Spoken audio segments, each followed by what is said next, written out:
Wrestling. It's considered as one of the most ancient and oldest sports in the world. A sport that has seen India produce some great athletes in recent years. And now, it's time for yet another man to scale new heights in the world of WWE. Meet Satyendra.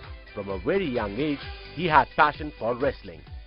And when you love wrestling, it's impossible for you to stay away from the world of WWE.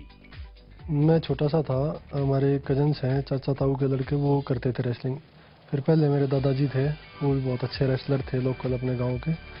तो चाहता था पहले से ही करना, तो बस घर वाले बल्कि शुरू में मना करते थे, लेकिन बाद में फिर वो भी मान गए। तो मेरा शुरू से ही मन था रेसलिंग करने के लिए। फिर मैं चंडीगढ़ गया था 2000 में, तो वहाँ से मेरी प्रोफेशनल रेसलिंग शुरू हुई थी। Having spent most of his life in a single room, Satyendra had never dreamt of such an opportunity to arrive at his doorstep.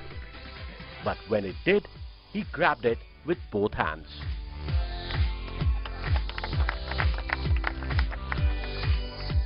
जब वहाँ इन्होंने इंटरव्यू के लिए बुलाया, कोई मेरे फ्रेंड हैं, तो उन्होंने मेरे को बताया था कि वो इंटरव्यू के लिए ऐसे ऐसे आ रहे हैं, तो अगर आप इंटरेस्टेड हो तो इंटरव्यू दो। तो उसके बाद ये था कि हाँ, अगर मेरे को मौका मिला है तो मैं ये कर सकता हूँ। उसके बाद मैं इंटरव्यू के लिए गया था। Standing at 6'4" and weighing 235 pounds, he is a decorated Indian wrestler who has won more than 100 accolades in his 15-year-long wrestling career. Hind Kesari का टाइटल एक इंडिया में रेसलर के लिए बहुत बड़ी बात होती है कि पूरे इंडिया में फर्स्ट आना। हिंद केसरी फ्री स्टाइल हो जाता है वो, तो उसमें वो सबसे लिए मेरे लिए बहुत ज़्यादा महत्वपूर्ण था।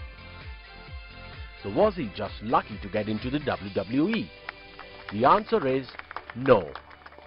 पहले ही जाते ही उन्होंने ये बोल दिया था कि आप ये मत सोचो कि हमने आपको सिलेक्ट करना है, हम अपनी तरफ से हर कोशिश करेंगे आपको यहाँ से निकालने की। तो देखते हैं कि कौन बचता है। तो 40-45 लड़के थे वहाँ पे, कई कंट्रियों के। तो लास्ट वाले दिन, तीसरे दिन हम 12 या 13 लड़के रहे थे, बाकी सारे अपने आप ही हट गए थे।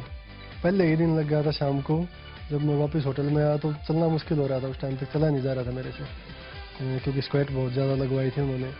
तो बस उस टाइम ये लग रहा था कि बहुत हार्ड है, पता नहीं कल कर पाऊँगा नहीं कर पाऊँगा। लेकिन बस फिर खुद को तैयार किया कि ये सिर्फ 3 दिन है और ये मेरा फ्यूचर और मेरी लाइफ, जो मैं चाहता हूँ, जो अपना नाम, अपने देश का नाम करना चाहता हूँ, वो कर सकता हूँ। बस ये मेरे पास मौका है, फिर नहीं आएगा, बार बार नहीं आएगा।